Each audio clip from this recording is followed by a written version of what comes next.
শশীকান্ত রাজবাড়ি দেখাবে বলে এক দূর আত্মীয় আমার আঙুল ধরে সারা শহর ঘোরালো। শ্মশান, কালীবাড়ি পার হয়ে ঈশান চক্রবর্তী রোড, গোলপুকুর বায়ে রেখে পণ্ডিত বাড়ির দিকে, টাউন হল, সার্কিট হাউসের মাঠ পেরিয়ে ডানে জুবলি ঘাটের দিকে সোজা, পেছনে ব্রহ্মপুত্র, পেছনে কাছারি ঘর।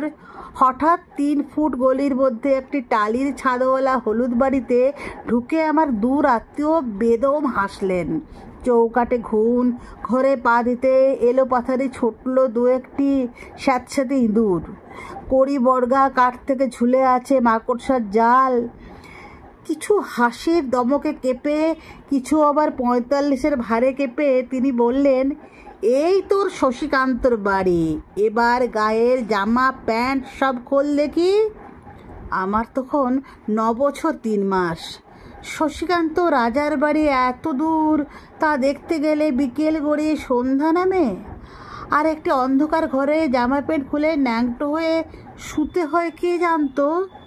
15 পা দিয়ে নিজে হেঁটে প্রথম শশীকান্তর বাড়ি দেখে এসেছি। ধুলোবালি দেখতে হলেও নিজে যেতে হয়, কারো আঙুল ধরলেই মরণ।